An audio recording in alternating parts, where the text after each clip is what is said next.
दोस्तों आज के व्लॉग में हम बात करेंगे कि किस तरीके से आप कनाडा में पक्के हो सकते हो अगर आपके पास स्टेम यानी कि साइंस, टेक्नोलॉजी, इंजीनियरिंग, मैथमेटिक्स है, उसका एक्सपीरियंस है, वैसी आप पढ़ाई कर रहे हो, वैसी नॉलेज है आपके पास, या फिर ऐसी जॉब को आप ढूंढ सकते हो। तो आज के टाइम में कनाडा ने कैटेगरी बेस्ड ड्रॉ चालू किया है जिसमें अलग अलग कैटेगरीज को उन लोगों ने टारगेट किया है ताकि उस कैटेगरी वाले लोग कनाडा में आए, जॉब करे और उसके बेस पे उन लोगों को वहाँ पे पीआर भी मिल सकता है। तो कैटेगरी बेस्ड ड्रॉ सबसे इजी तरीका है अगर आपको एक्सप्रेस एंट्री में पीआर लेना है। इसकी वेबसाइट का लिंक मैंने नीचे डिस्क्रिप्शन में दे रखा है। इससे पहले वाले व्लॉग में मैंने हेल्थ कैटेगरी की बात करी थी कि किस तरीके से हेल्थ कैटेगरी वाले पीआर ले सकते हैं एक्सप्रेस एंट्री के थ्रू और OINP की health human capital priority stream के थ्रू। तो ये आज सेकंड व्लॉग हो रहा है पीआर पे। इससे पहले वाला व्लॉग अगर आपने ना देखा हो तो प्लेलिस्ट में जाके देख सकते हो या फिर ऊपर आई बटन पे क्लिक करके भी आप कहीं ना कहीं देख सकते हो। बस आज के वीडियो में खास करके टेक्नोलॉजी की बात करनी है, इंफॉर्मेशन टेक्नोलॉजी है, साइंस है, टेक्नोलॉजी, इंजीनियरिंग, मैथमेटिक्स, उसकी बात करनी है कि कैसे ये सारी जॉब्स लेकर आप पीआर हो सकते हो, कितने स्कोर में आप पीआर हो सकते हो, कौन सी जॉब्स इसमें एलिजिबल है, उनके क्या नॉक कोड है, ये सारी की सारी बातें आज के व्लॉग में करनी है। तो दोस्तों अगर आपको स्टेम कैटेगरी वाले ड्रॉ में एलिजिबल होना है देन उसकी रिक्वायरमेंट ये बाजू में आप देख सकते हो कि आपके पास 6 महीने का कनाडा का या फिर अब्रॉड का वर्क एक्सपीरियंस होना चाहिए जो कंटिन्यूस होना चाहिए। ऐसा नहीं है कि 3 महीने आपने कहीं और काम किया, 3 महीने कहीं और काम किया, नहीं, कंटिन्यूस वर्क एक्सपीरियंस होना चाहिए इसी फील्ड में, स्टेम में, कोई एक पर्टिकुलर नॉक कोड में। देन आप इजीली एलिजिबल हो सकते हो कैटेगरी बेस्ड ड्रॉ के थ्रू, यानी कि स्टेम कैटेगरी वाले ड्रॉ में अपनी फाइल लगाने के लिए। एंड जो सबसे रिसेंट ड्रॉ आया था स्टेम कैटेगरी का एक्सप्रेस एंट्री में, उसका स्कोर था 491 का। तो बेसिकली जनरल का है 529, CEC का है 522 और स्टेम का है 491। तो बेसिकली ये बहुत कम स्कोर है अगर हम इसको कंपेयर करें जनरल से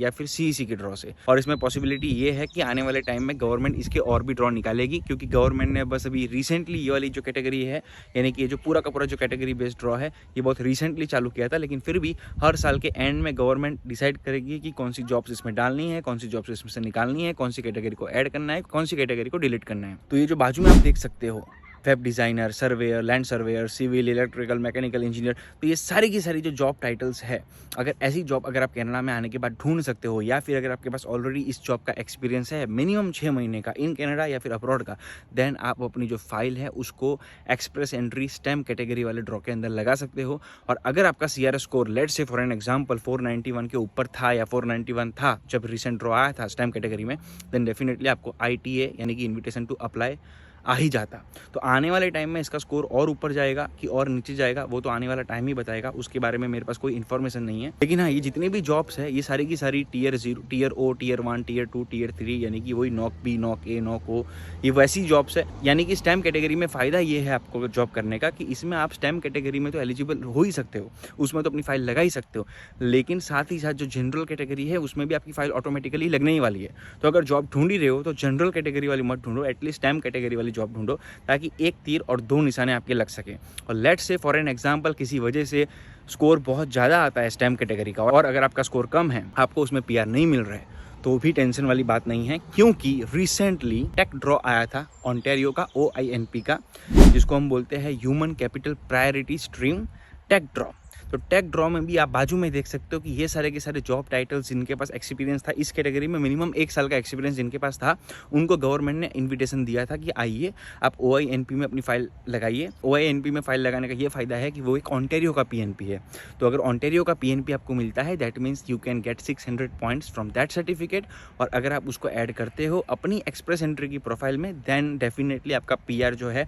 वो पक्का हो जाता है। तो ये सारी की सारी जॉब्स करने का ये फ़ायदा है कि इसमें आप एक्सप्रेस एंट्री में कम CRS स्कोर में स्टेम कैटेगरी में भी पक्के हो सकते हो, और अगर उसमें किसी वजह से नहीं हो रहे हो तो जो टेक ड्रॉ है human capital priority stream OINP का, उसमें भी कहीं ना कहीं आपका नंबर कभी ना कभी लग सकता है। तो अगर इस टाइम में स्टेम वाली जॉब ढूंढ रहे हो तो मैं आपको यही सजेस्ट करूंगा कि ये जो मैंने जॉब के टाइटल्स अभी आपको दिखाई थे स्क्रीन पे, ये सारे के सारे टाइटल्स मैंने नीचे डिस्क्रिप्शन में भी लिख रखे हैं, इस वेबसाइट का लिंक भी दे रखा है। यही सारे टाइटल से मिलती जुलती या फिर ऐसी ही जॉब ढूंढना है, ऐसी ही नॉकआउट वाली जॉब ढूंढना है, ताकि आप एक्सप्रेस एंट्री के स्टेम वाले ड्रॉ में भी एलिजिबल हो सको। नहीं तो OINP में जो उन लोगों ने जॉब के टाइटल दिए थे, और जनरली सेम ही टाइटल थे, अगर आप देखोगे तो कोई इतना फ़र्क नहीं है, सब सेम ही है, जो जॉब यहाँ है वही जॉब वहाँ पे है। तो यही फ़ायदा होगा इसमें आपको कि स्टेम में भी एलिजिबल हो जाओगे एक्सप्रेस एंट्री में, at the same time OINP के लिए भी एलिजिबल हो जाओगे, जनरल के लिए तो ऑलरेडी एलिजिबल हो ही आप। अगर आपकी जो मिनिमम जो जॉब है वो नॉक B है यानी कि टीयर 3 है। और एट द सेम टाइम अगर ये जॉब एक्सपीरियंस अगर आपका कनाडा में है देन CEC यानी कि कैनेडियन एक्सपीरियंस क्लास का जो इस समय रिसेंट ड्रॉ आया था 522 का,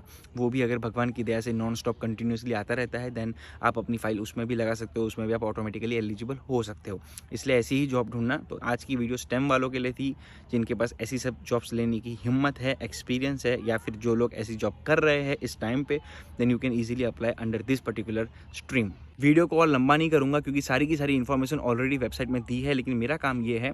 कि इतने सारे जो भी कैटेगरीज अवेलेबल है पीआर लेने के लिए, इतने सारे जो पाथवेज अवेलेबल है पीआर लेने के लिए, उसको मैं छोटा छोटा करके आपको दिखाऊं एक वीडियो के अंदर। उसकी सारी की सारी लिंक आपको दूं, सारे के सारे स्क्रीनशॉट्स आपको दूं, ताकि आपको समझ पड़े कि भाई आपको एक्जैक्टली किस फील्ड में जाना है, किस फील्ड में जाने वाली स्किल आपके पास है, किस फील्ड वाली जॉब आप ढूंढ सकते हो, ताकि उस फील्ड में जाके आप जॉब भी करो, पैसे भी कमाओ और इवेंचुअली पीआर भी हो जाओ। इससे पहले वाली वीडियो में, जो पहली वीडियो थी मेरी पीआर सीरीज़ की, उसमें मैंने हेल्थ कैटेगरी की बात करी थी और आज स्टेम वालों के लिए बात करिए। अब नेक्स्ट वीडियो में अगर ये वीडियो अच्छी लग रही है देन नीचे कमेंट करिए कि किस टॉपिक पे आपको वीडियो चाहिए पीआर से रिलेटेड, देन डेफिनेटली इस पीआर सीरीज़ में अगली वीडियो वही वाली मैं बनाऊंगा। और अगर आपने अभी तक मुझे इंस्टाग्राम पे फॉलो नहीं किया है तो खास करके यहाँ पे जाके कर दीजिए, एंड मोटिवेशन बूस्ट करने के लिए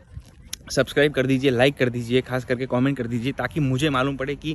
ये सीरीज़ से आपको कुछ फ़ायदा हो रहा है कि नहीं हो रहा है। ये जितनी भी इन्फॉर्मेशन मैं आपको दे रहा हूँ ये एक्यूरेटली गवर्नमेंट की वेबसाइट से निकाल के ही मैं आपको दे रहा हूँ, ठीक है। लेकिन साथ ही साथ मैं आपको ये भी बता रहा हूँ कि मैं कोई इमिग्रेशन कंसल्टेंट नहीं हूँ, कोई एजेंट नहीं हूँ, कोई लॉयर नहीं हूँ। इसलिए ये सारी की सारी इन्फॉर्मेशन को खुद से स्टडी करना बिल्कुल भी मत भूलना। बस दोस्तों आज की व्लॉग में इतना ही था। आपसे मिलते हैं नेक्स्ट व्लॉग में।